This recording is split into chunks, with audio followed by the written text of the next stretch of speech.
Hi hello today రవ్వ లడ్డు తయారీ నేనైతే 250 గ్రామ్స్ బొంబాయి రవ్వను తీసుకున్నా. అలానే 200 గ్రామ్స్ కొబ్బరి. వీటిని బాగా కలిపేసుకోవాలండి. కొబ్బరిలో చెమ్మంతా పోయే వరకు కలుపుకోవాలి. ఇదండి ఈ విధంగా కలిపి పక్కన పెట్టుకోవాలి. అలానే స్టవ్ వెలిగించి నెయ్యి వేసి డ్రై ఫ్రూట్స్ వేయించుకోవాలి. కాజు వేయించుకుంటున్నా. ఎండు ద్రాక్ష వీటిని వేయించుకోవాలి.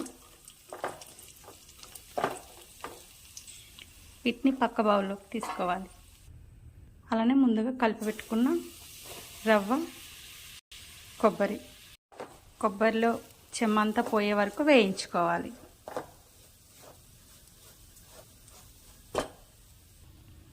నేనైతే ఈ విధంగా వేయించుకున్నాను. కొబ్బరిలో చెమ్మ లేకున్నా, కొబ్బరిలో ఏమైనా చెమ్మ ఉంటే రవ్వ లడ్డు తొందరగా పాడవుతుందండి. చూసారు కదా, ఇలా వేయించుకోవాలి.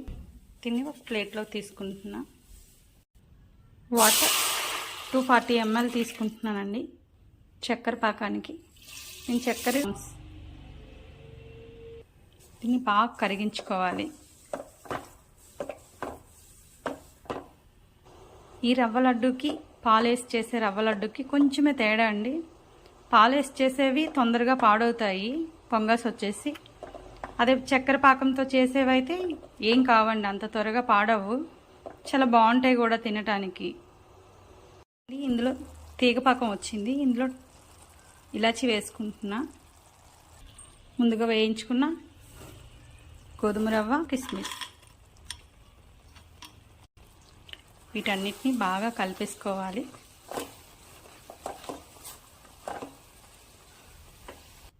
దీన్ని చల్లారనిచ్చి ఈ విధంగా లడ్డూని చేసుకోవాలి. చూసారు కదా, ఈ విధంగా గోరువెచ్చగా ఉండేటప్పుడు లడ్డు చేసి పక్కన పెట్టుకోవాలి. ఇదండి నేను చేసిన రవ్వ లడ్డు. కొంచెం వేడిగా ఉన్నాయి, కాస్త చల్లారనివ్వాలి. చూసారా, నచ్చాయండి. చూడండి ఎంత బాగున్నాయో. ట్రై చేయండి మీరు కూడా. Thank you.